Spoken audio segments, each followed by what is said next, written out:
ये देखिएगा, ये सॉकेट डिस्ट्रीब्यूशन बोर्ड था। पावर डिस्ट्रीब्यूशन बोर्ड में हमने पावर डिस्ट्रीब्यूशन थ्रू सॉकेट में टैपिंग करके कर सकता है, या डायरेक्टली एमसीसीबी के थ्रू बस बार में कनेक्ट करके भी कर सकता है। ये एक्चुअली सॉकेट डिस्ट्रीब्यूशन बोर्ड है। ये देखिए इस तरीके से सॉकेट्स होता है। तो ये इंडस्ट्रियल यूज़ के लिए हम यूज़ करते रहेंगे।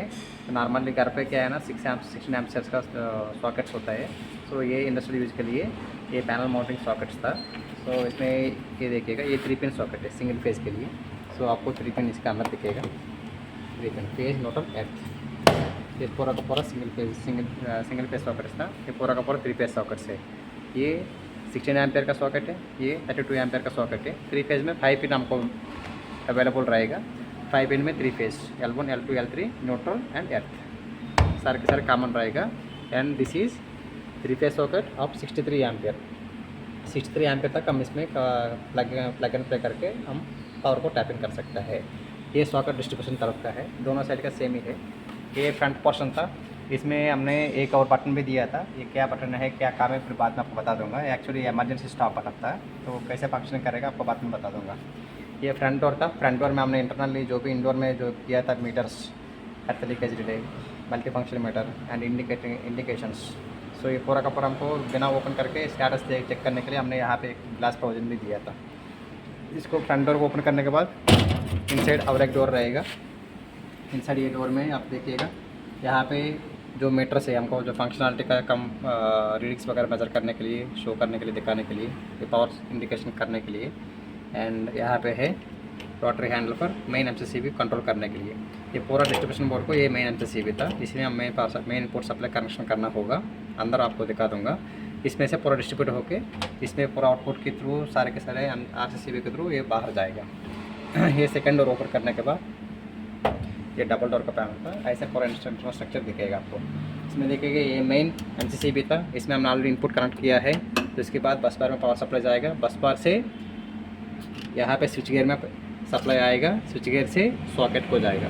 फिर हमको सॉकेट में पावर सप्लाई चाहेंगे तो वहाँ पे बाहर से पावर कनेक्ट करके यहाँ से इंडिविजुअल स्विच गियर को चालू करना होगा। यहाँ पे हमने आरसीसीबी को कनेक्ट किया था। अगर ज़रूरत पड़ेगा तो एमसीबी डाल सकते हैं या आरसीसीबी भी डाल सकते हैं। सिंगल पोल, 3 पोल आपका रिक्वायरमेंट के हिसाब से चेंज कर सकते हैं। लेकिन आरसीसीबी में हमको यही प्रोविजन रहेगा 2 पोल एंड 4 पोल। तो एम्पियर रेटिंग के हिसाब से आप कनेक्ट कर सकते हैं।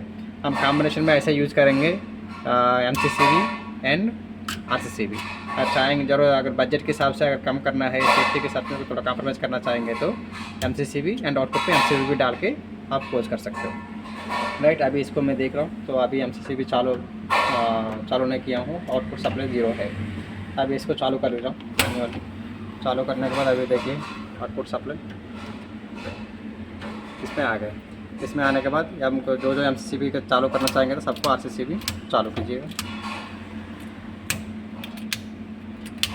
बस ऐसे जितना है उतना सारे से चालू करने के बाद पावर सप्लाई ये सॉकेट तक पहुंचेगा। ये सॉकेट को ओपन करके आप प्लग कनेक्ट करके पावर को टैपिंग कर सकता है।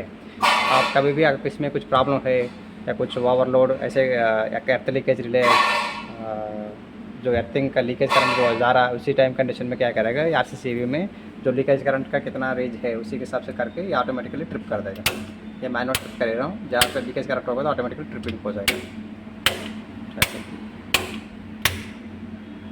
ऐसे एमसीसीबी में लीकेज करंट का प्रोविजन नहीं रहेगा एमसीबी एंड एमसीबी में।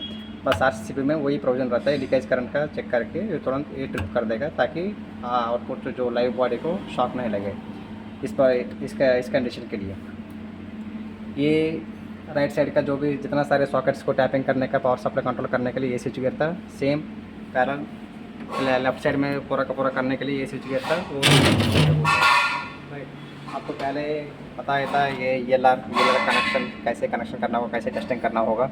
And same multi function meter पहले हमने सेलेक्ट मेक का डिस्कस किया था, एल मेजर मेक का डिस्कस किया था। ये ICD मेक का है। ऐसे बहुत सारे कंपनी का ये ICD मेक का है। इसमें आपको प्लस पॉइंट क्या होता है, इसमें KWH वैल्यू मतलब एनर्जी वैल्यू भी इसमें हमको देख सकते हैं। देखिए यहाँ पे KWH वैल्यू को दिख रहा है ना, यहाँ पे नंबर ऑफ पल्सेस 3200 पल्सेस होगा तो 1 यूनिट यहाँ पे दिखाएगा आपको। बस इसमें वही एडिशनल फीचर था, बाकी सब एज इट इज़ सेम ही रहेगा। इसमें आपको दिखाया था ना, तो इसमें अर्थ लीकेज रिले में प्रोविजन था, कभी भी अर्थ लीकेज करंट इसमें आइडेंटिफिकेशन किया होगा तो तुरंत इसको मेन एमसीसीबी को ट्रिप कर देगा। वो पर्पज़ के लिए है। और इसमें ओवरलोड हुआ नहीं तो फिर शॉर्ट सर्किट हो, उसी टाइम में भी एमसीसीबी ट्रिप हो जाएगा, आउटपुट साइड लोड को डिस्कनेक्ट करके सेफ साइड में रखेगा। फिर ये दोनों ऑप्शन में हो गया। इसमें होने के बाद और एक एक्स्ट्रा दिया था ना, ये इमरजेंसी स्टॉप बटन। एक्चुअल हमने ये पैनल में दिया था, आपको जहाँ पे चाहिए वहाँ पे भी उसको एक्सटेंड करके, केबल एक्सटेंड करके रख सकते हैं। आप जहाँ पे मेन जहाँ पे बैठते हैं बंदा वहाँ पे है, नहीं तो फिर सेफ साइड जगह में है, ताकि कभी भी ये पावर पैनल के अंदर कभी भी कुछ शॉर्ट हुआ, फायर हुआ, इससे इसी कंडीशन में अंदर जाने का, वहाँ पे जाके फिर उसको ट्रिप करने का प्रोविज़न नहीं रहने टाइम में, तो ये बाहर आउटसाइड में लगेगा, नहीं तो फिर वो का जो भी बंदा है मेन जो ऑपरेटिंग करने वाला है उसके पास रहेंगे तो वो सिंपली इसको दबा देगा, बस दबाएंगे तो बस ये ट्रिपिंग हो जाएगा। ट्रिपिंग होकर पूरा का पूरा आउटपुट शट डाउन हो जाएगा। बस इसको वापस करना चाहेंगे तो इसको एक बार रिलीज़ कर दीजिएगा। बस उसका ये पर्पज़ के लिए हम एक्स्ट्रा एडिशनल सेफ्टी पर्पज़ के लिए emergency push button, stop button देता रहेंगे। इसका बस कुछ नहीं रहेगा, बस एक एनवो कनेक्ट में करते रहेंगे। इसके थ्रू शंट के थ्रू कनेक्ट करके मेन एमसीसीबी को कनेक्शन दे देंगे तो ऑटोमेटिकली वो फंक्शन करता रहेगा। कभी भी लीकेज करंट होगा तो ये कमांड देगा, कभी भी अगर हम बाहर से मैनुअली ऑपरेट करना चाहे टाइम में पुश बटन को दबाना है, इमरजेंसी पुश बटन। ये बहुत सारी जगह में हम देखा होगा, कहाँ पे डीजी सेट्स में और बाय कंट्रोल पैनल्स में ऐसे है, सेम इसमें भी हम ऐसे प्रोविजन दिया है। ये एलएनटी में का स्विच गियर है, पूरा का पूरा आरसीसीबी एमसीसीबी। इसमें हमने शंट भी डाला था ताकि शॉर्ट सर्किट कंडीशन, ये नॉर्मल ओवरलोड कंडीशन उसको ट्रिपिंग करने के लिए। बाकी इसमें और एक प्रोविज़न भी डाला था, ये वोल्टेज का डिटेक्ट करके अगर वोल्टेज वो रेंज में नहीं होगा तो ऑटोमेटिकली ट्रिप होने के लिए कोई भी आपको देखिएगा। इसमें मैं पावर सप्लाई अभी इसको ट्रिप किया था ना, ट्रिप करने पर इसको ऑफ किया हूँ, ऑन किया हूँ। अभी इसको मैं पावर सप्लाई बंद कर दिया, इसमें पावर सप्लाई बंद कर दी तो अभी देखिए ऑटोमेटिकली वो ट्रिपिंग हो जाएगा। पावर सप्लाई बंद है, ये भी ट्रिपिंग हो गई। इसलिए है यहाँ पे अगर कोई भी फेज़ में अगर पावर सप्लाई नहीं है और कोई भी फेज़ में एक फेज़ में वोल्टेज नहीं आ रहा है, उसी टाइम में भी वो लो वोल्टेज कॉइल जो है वो इसमें सेंस करके उसको तुरंत कमांड देगा, तो उस टाइम में भी ट्रिपिंग हो जाएगा विदाउट पावर सप्लाई।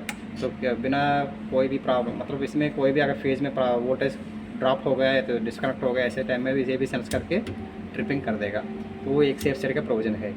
इसमें बहुत सारे आपको सेफ्टी का एक्सप्लेनेशन किया था ना, एक तो वोल्टेज का सेंस करके ऑटोमेटिकली ट्रिपिंग हो जाएगा, तो दूसरा है शॉर्ट सर्किट में हो जाएगा, ट्रिपिंग हो जाएगा, तीसरा है तो ओवरलोड चलता है इमरजेंसी पुश बटन आप मैनुअली उसको ऑपरेट करने के लिए।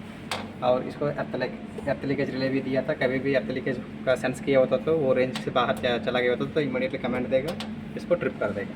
बाकी इंडिविजुअल लोड्स के लिए इंडिविजुअल लीकेज करंट को ट्रेस करने के लिए आरसीसीबी यहाँ पे प्रोविजन दिया था। कई जगह पे हम ऐसा भी प्रोविजन देता है, फर्स्ट एमसीबी एंड आरसीसीबी, ये तीनों कॉम्बिनेशन में भी प्रोविजन देता है एज पर क्लाइंट रिक्वायरमेंट। उसको जैसे चाहिए किस एप्लीकेशन में यूज़ करने वाला है उसी के हिसाब से उसका सेफ्टी प्रोवाइड करके बजट देख के ये पूरा का पूरा सेटिंग करके दे देता है। ये पूरा का पूरा कलर इंडिकेशन के साथ वायरिंग किया था, R phase, Y phase, B phase and neutral के साथ में, तो उसी के हिसाब से पूरा का पूरा इंडिकेशन रहेंगे तो ट्रैक करने के लिए ईजी रहेगा, ऑपरेशन करने के लिए भी ईजी रहेगा।